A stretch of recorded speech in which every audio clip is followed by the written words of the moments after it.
Academically, we have achieved our greatness. Our coaches will be the first to tell you that selling the value of a Bonaventure education is not a difficult task. Our academic facilities, including our 2008-built Walsh Science Center and the newly renovated De La Roche Hall, serve our nationally competitive Franciscan health care program, as well as other growing programs in our science curriculum. The new William and Ann Swan Business Center, a $10 million facility, is under construction as we speak. This building, when completed for the fall term of 2013, will catapult our nationally recognized business program to a new level of competitiveness. Before our first shovel was put into the ground, we saw a 30% increase in our enrollment within our business program. Our sincere thanks go out to Bob Doherty for his efforts in leading this $15 million campaign.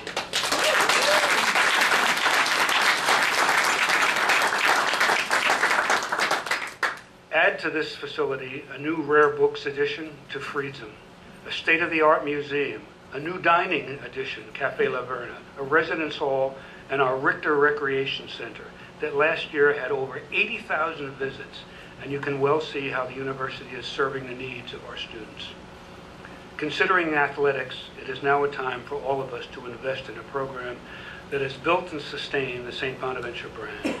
This is particularly important as we face an unprecedented challenge for small independent colleges and universities. Your teams, our extraordinary future, is the university's plan to invest in institutional success in perpetuity. Over the last 2 years, our athletic planning committee, composed of administrators, students, and athletic staff, assessed and prioritized our immediate and our longer-term requirements. $18.8 million of comprehensive needs has been identified to keep St. Bonaventure competitive in Division I, the Atlantic 10, and within the NCAA. The first phase of our facility needs addresses two important initiatives, the women's locker room and the turf fields project. I'm pleased to report to you tonight that the women's locker room project, with an estimated cost of $300,000, has in fact received contributions of $235,000, enabling this important project to proceed with completion expected for the 2013-2014 season.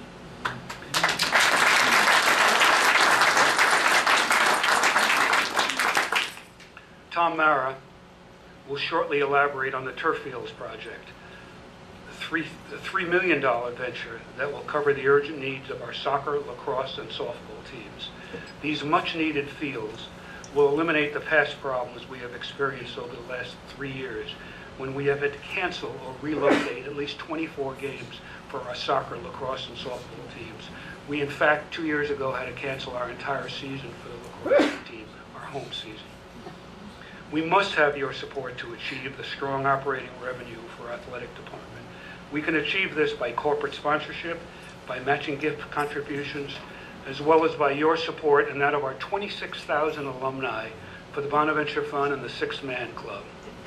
We need facilities that will appeal to prospective student athletes and to meet the expectations associated with Division I athletics and the Atlantic 10 Conference.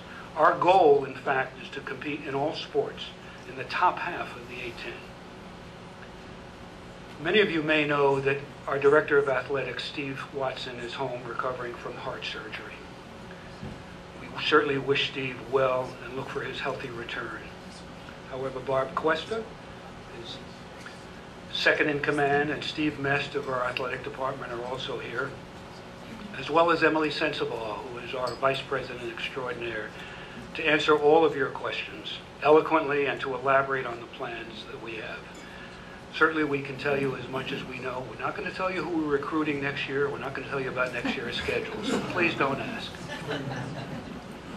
Finally, it is my pleasure to introduce Barb Cuesta, Senior Associate Director of Athletics. Many of you know that our athletic director, Steve Watson, well, somebody else wrote the end of this. So anyway, without further ado, let me introduce you to Bob Cuesta. Thank you.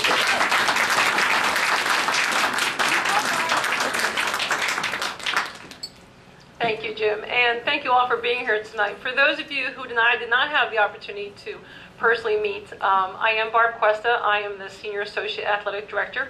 I've been here for 21 years at St. Bonaventure, and quite frankly, I would prefer to have Steve Watson up here on the podium talking to you tonight. But as Jim said, he is at home. He is recuperating from open heart surgery to correct a correctable problem that he had. And what I can tell you is that his rehab is going very well. He looks extremely well. You would never know he had just had his chest cracked open, actually.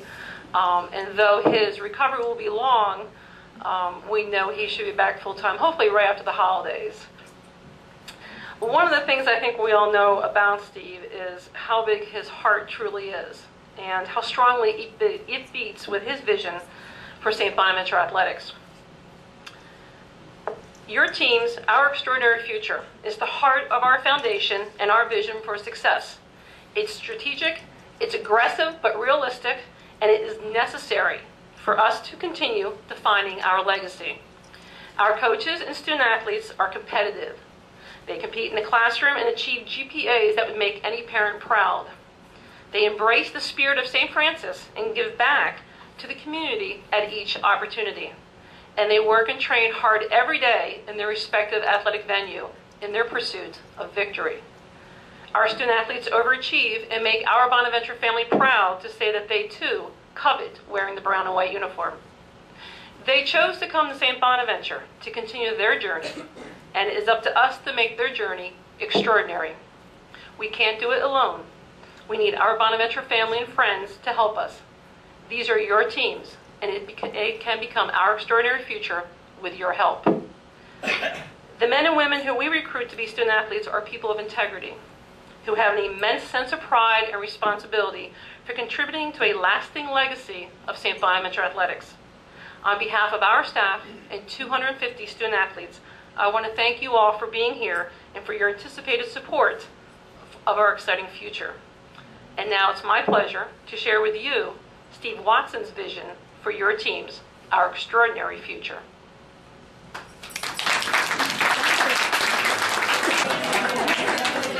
The Athletic Strategic Plan, Your Teams, Our Extraordinary Future, outlines strategies and needs for athletics in 3 specific areas: facilities, staffing, and operations. But when I think about our strategic plan, this is the vision that I have. This is what comes to my mind. Imagine looking out behind the Riley Center onto our playing fields and seeing a huge, distinct athletic complex. 3 separate fields: baseball, soccer, lacrosse, and softball. 3 separate fields, but tied together as one complex, all with lights, press boxes, and seating for the hundreds of fans who come to watch the Bonnies compete in the Atlantic 10 against the likes of Xavier, Butler, St. Louis, and Richmond. The students come out to participate in intramural competitions, flag football championships played under the lights on a Friday night. Our rugby team competing on a Saturday night on the artificial turf with a student body packing the stands to support their team. Picture a nationally televised A10 game of the week in the totally renovated Riley Center with our state-of-the-art center-hung video board, with our students manning the cameras and working in the production truck for ESPN. I see high school sectional tennis championships being played at the renovated fitness center down the street from campus, the area's finest indoor tennis facility. State championship soccer, softball, and baseball games being played under the lights on our artificial turf playing fields, all bringing hundreds of potential students onto our campus. Area youth teams from Olean, Allegheny, and beyond are taking advantage of our modern facilities, constantly coming to campus for practices and competitions. Enrollment numbers have jumped. Life on campus is vibrant and active. Participation in club sports and intramural programs are at an all-time high. Our students enjoy swimming in the new natatorium, built onto the side of the Richter Center and financed by the combination of generous donors and an increase in student fees. Athletic teams are experiencing success at record levels. Even the cross-country team is now in the running for A10 championships. Our lacrosse team has just won the A10 championship game, played under the lights on our home field. As we try to picture where SBU athletics can be in 5 years, how far our programs can go, I keep thinking back to how and why we can get to this level. St. Bonaventure is a special place.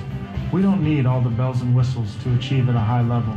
We've already proven that. But if we can realize the investments that are outlined in this plan, the sky's the limit for our teams, for our coaches, and for our school.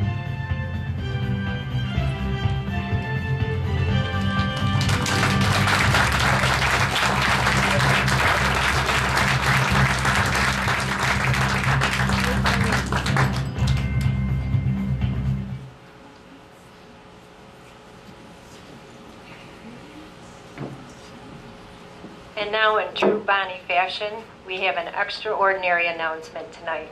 Mr. Tom Marra, class of 1980, former trustee of St. Bonaventure University and a member of our athletic committee, is going to announce a special gift. Tom?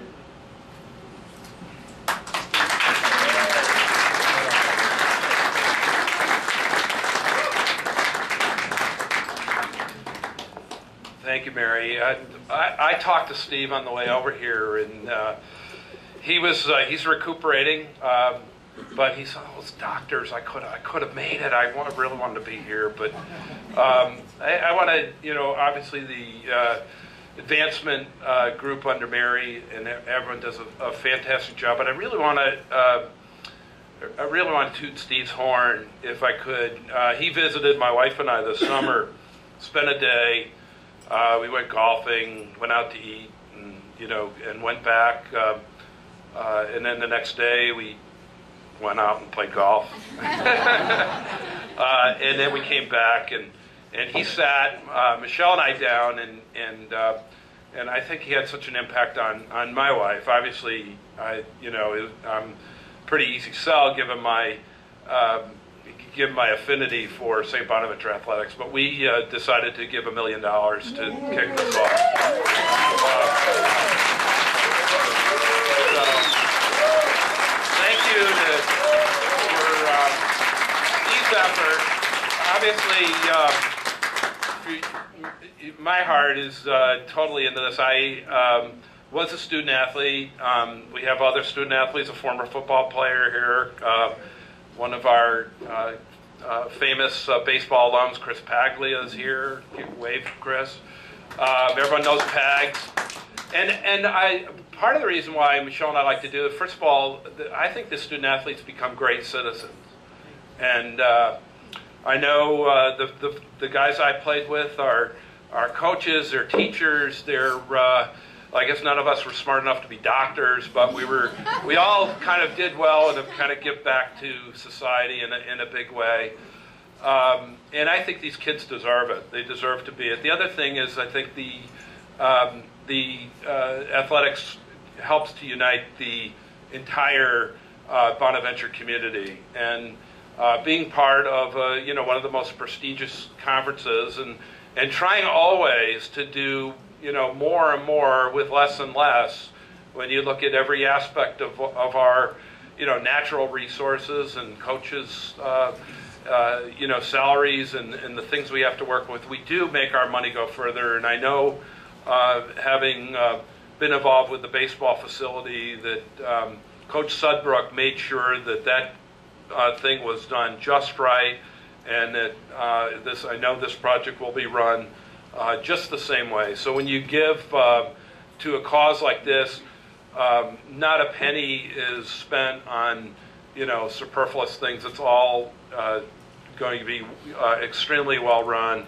And I just taking up on Steve's visual, I can just picture a beautiful April day, which we do have in Olean. We get beautiful April days, and students know that finals are just down the road. But you get a beautiful Saturday, and all the students are there, and you have a baseball game going, a lacrosse game going, and a softball game going, maybe all at once, and then a softball game at night. And we have the opportunity to host Atlantic 10 championships for a sport like softball, because we'll have the facility that it requires. I think it's just going to be a phenomenal project. Everything else that you saw, Jim and his team and the athletics committee are going to, this is the locker rooms first, then the fields, and then I think there's a priority list down the road. So hopefully the entire vision, including the pool. Like apparently the pool leaks a little bit, and we have such great swimmers that they deserve. These kids they're great people, and they're going to be great citizens, and they, in my view, deserve the quality facilities that so many. Let's face it, all the other schools have these facilities, and as you've heard, even some high schools have these facilities. So we're very pleased to be part of this. I'm still part of Jim's team, and hope we can bring the numbers home and get the shovels out and play ball. I can't wait to see it all happen. So thank you again. And Ray, yeah, and okay, Ray D. Not on the program. Well, first of all, I'd like to thank Tom, and we certainly thank him.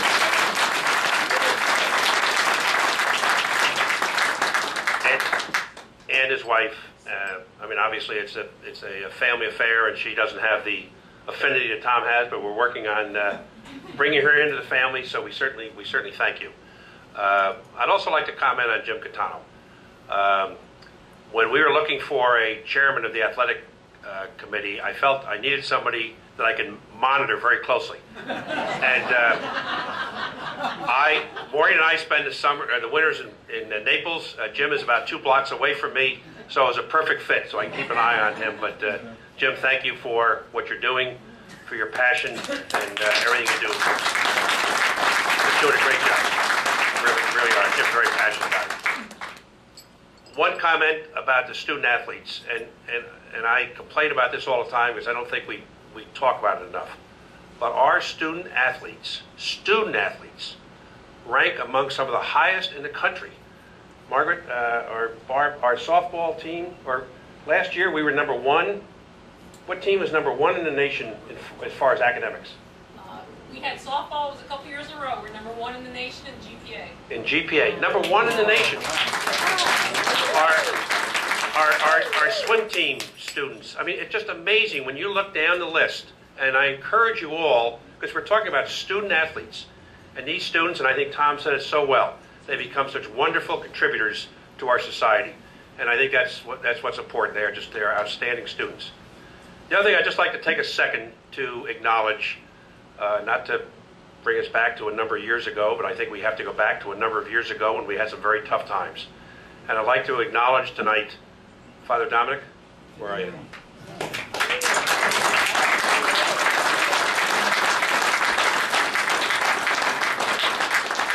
Dominic Monti and Margaret Carney kept us together. And I think we have to remember what a tremendous job they did.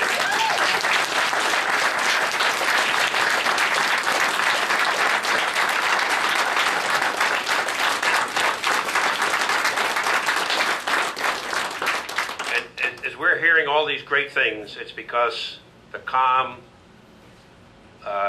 hand of leadership that Dominic put on the university at that time. Dominic will never forget it. You were just a marvelous leader. He trained Sister Margaret. I think that's what he claims. I thought you said you trained her, Dominic. And we were okay. And we were so blessed that Margaret was there and that she came into the role to take us where we are now. I hope you all get the sense tonight of the pride we have in Bonaventure, the direction we're going. And I think it's now time to introduce our leader, Margaret.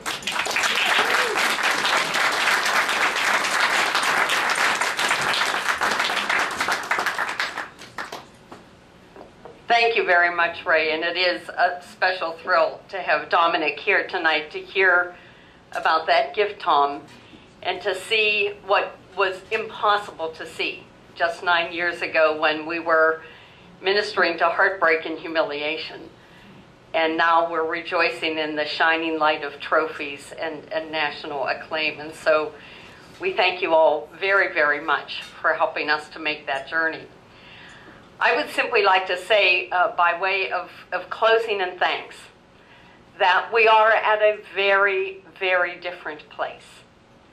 And we're at a very different place because of thousands of people who made the journey with us, from that time of being on our knees to standing and rooting and cheering. And as we have made that journey, we have learned that everything takes amazing effort. Jim referenced our good friends in South Bend of Notre Dame. We know what it takes to raise millions of dollars. It takes unceasing hard work and commitment. And the beautiful images that you see around you are an invitation to dream, but they're also an invitation to work really hard with us. We aren't at the goal for the two big projects we're showing you this evening, the $300,000 women's locker room and a $3 million field complex, but we're a lot closer because of people like Tom and Michelle Marra and the many other donors who are giving to these projects. And my final appeal to you tonight is not only to see the vision that Steve Watson, I think, so brilliantly is able to place before us, but to understand what has happened to your university in and through its athletic programs in these last 9 years. I used to have hanging in my office a beautiful portrait of the Freedsome Library, and I cherish that because it was a gift from the Franciscan Institute, where I was happily dedicated to problems in medieval history and would have stayed there until I needed to become involved in NCAA investigations and A10 politics. It was a steep learning curve, as Dominic and I will attest. But last year, I took that down, and for a period of time, I hung in its place a framed article sent to me by none other than our own Wojnarski, one of his articles that was published about this amazing turnaround last year. And in the article, he talks about an encounter he and I had on the day of that A10 championship game in Atlantic City, and the way we both understood at a certain moment that this was much more than simply a championship game. It was recovery and it was redemption. And so I put that article there to remind myself that the hard work has deep and profound human meanings for us when we are able to share with you, our alums, and with our students these kinds of wonderful moments. I learned something last year about what the athletic program can be in those moments of victory. I saw our students walking around day after day looking like it was Christmas. I saw our students in Nashville pouring out of the Bridgestone Arena, where we were fabulously hosted by our Bill Purcell. Even though we had lost the game, running up and hugging me and saying, "Sister, this was the greatest day of my life." And I'm standing there thinking, you're going to have greater days than this, but you have learned something. You have learned something that will stay a part of your psyche forever. I watched our students share in the men's and women's victories equally, and the men and women support each other on their best days and their worst days through that year. And I realized that not only through what we teach in our classrooms of theology and our constant efforts to instill Franciscan values, but in these amazing experiences, our students were learning in a visceral way our Franciscan conviction that God's world is a place for goodness and happiness. And whether that happiness comes doing holy work or under the hoops, happiness is what God wants for us. And our students were experiencing that, and I want new generations of students to experience it. I want a future president of St. Bonaventure to have the kind of surprise I found on my desk when I came back to start the fall semester. I usually wear a cheap little Timex watch because I lose watches all the time, so I don't think it's good to invest in a very expensive one. But there was a silver box on my desk, and I opened it. I now wear an NCAA championship watch.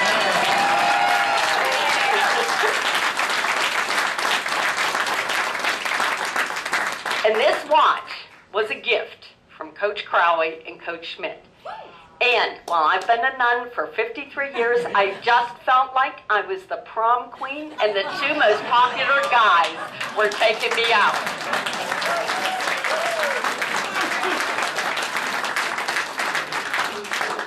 I also suspect that certain Vatican problems with U.S. sisters has me at the root. I was in far more sports bars last year than any nun should be in. But you gotta be where your people are. So I'm asking you to help me not let the next generation of Bonaventure students down. It's gonna take a lot of work to keep this going. We're asking you tonight to join us in that work. Thank you, and God bless you and God bless you.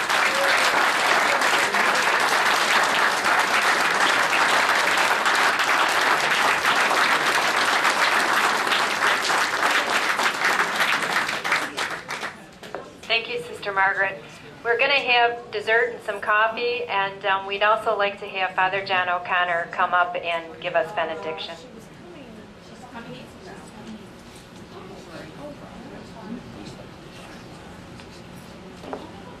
Now you have to realize that a provincial never just does a benediction. Give a provincial or a former pastor, as I have been, a microphone, and I have a few words to say. First of all, it's great to be with all of you. A number of you I know from my years at Bonaventure from 1973 to 1982. I won't tell you how old I turned this year, but and also to see the Board of Trustee members. Again, we're hosting them at our facility at 31st Street tomorrow for the Board of Trustees meeting. A couple of things before I do the benediction.